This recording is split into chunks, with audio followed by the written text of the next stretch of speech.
Aquarius, have a look and see, Aquarius, what sort of connection this is between you and this person. What is it that's bringing the two of you together?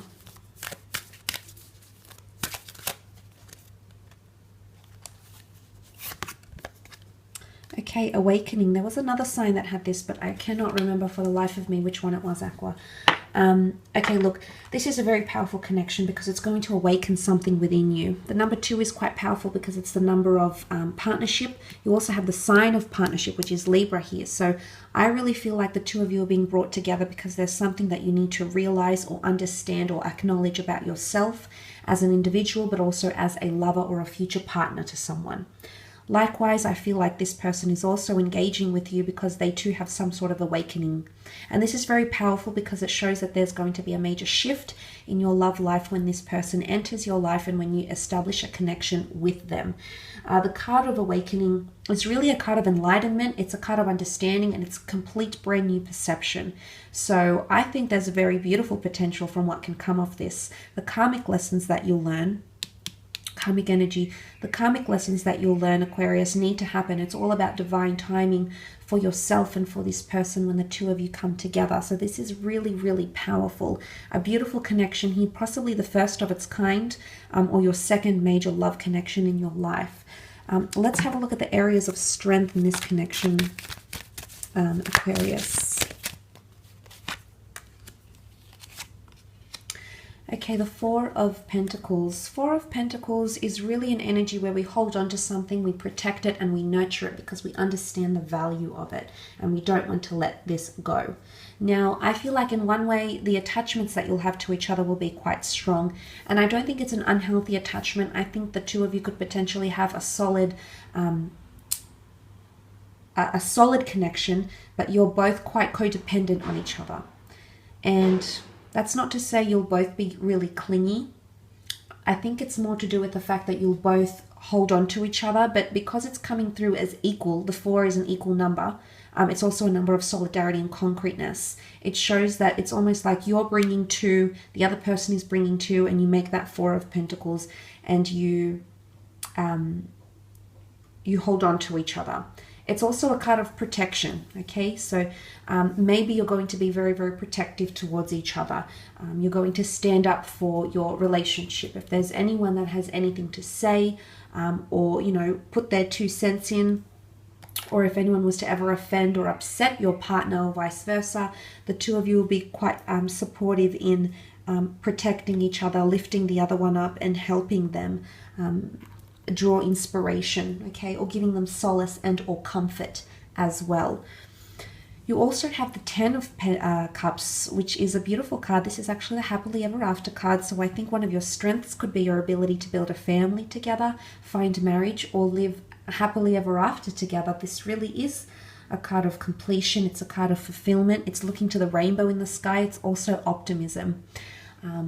And when we think about the rainbow, we understand why the rainbow comes out after the storm, after the hardship, after the obstacles.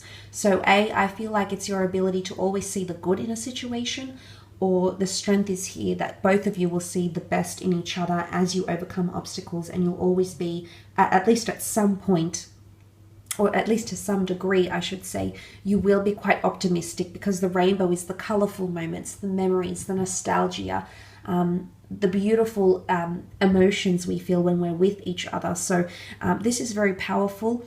It's also, I do see the two of you falling in love, possibly creating a family. But this is having all your emotions here and a lot of affection. You're standing here side by side, embraced in each other's arms. So you're saying yes to each other, yes to the future, and you're also saying yes to what's to come, but you're standing hand in hand here. So this really is your partner in crime, the person who's going to be supportive of you, who's going to be encouraging of you, and vice versa. So one of your strengths is your ability to build and create a life together and be open to experiences. I think this is going to be an absolutely wonderful journey here for you, Aqua. Let's have a look and see where the challenges may lie, however.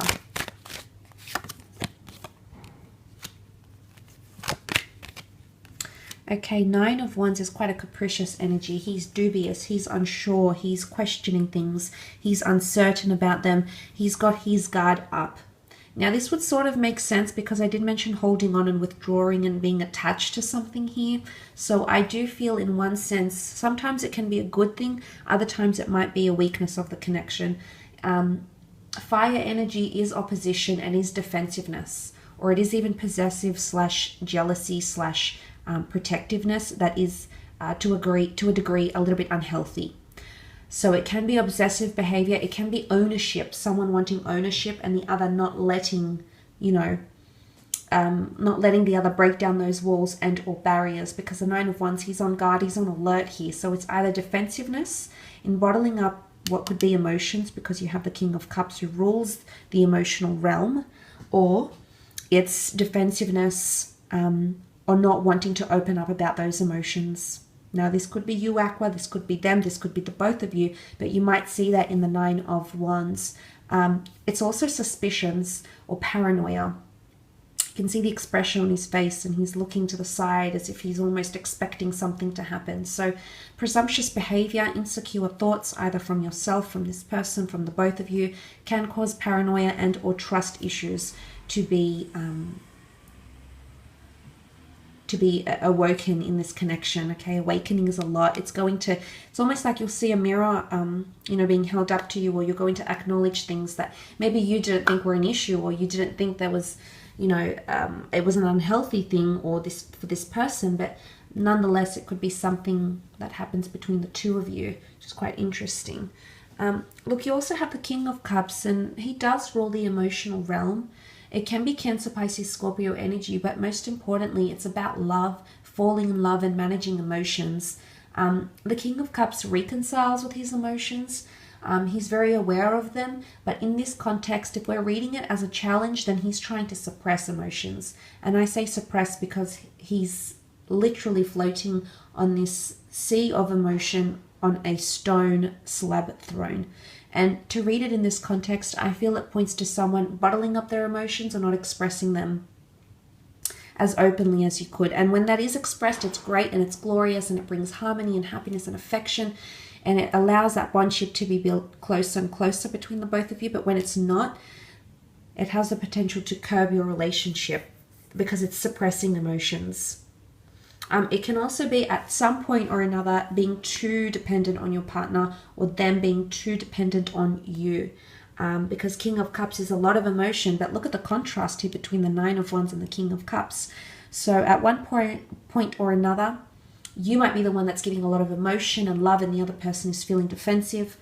At another point later on in your relationship, this person might be the one that's giving you a lot of attention and love and wants to open up their emotions, and suddenly you're suppressing. It's also something linked with the subconscious.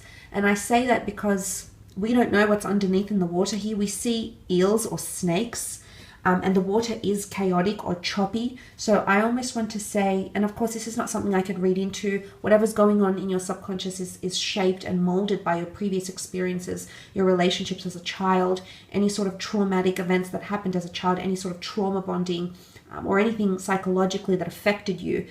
So this is something you might not even be aware of,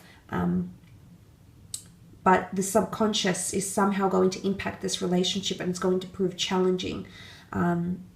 So that might have something to do with it. Some of you might be seeking professional help, or your partner might be seeking professional help, but things in the subconscious aren't readily, it's the way why we do things, and to understand that, I think it takes a professional, first of all, to help you uncover what it is that's going on in your subconscious. But maybe understanding that, maybe through spirituality, maybe through psychotherapy, maybe through meditation or prayer or religion, that might help you. But that could be an issue, okay? Suppressed issues or the subconscious thoughts.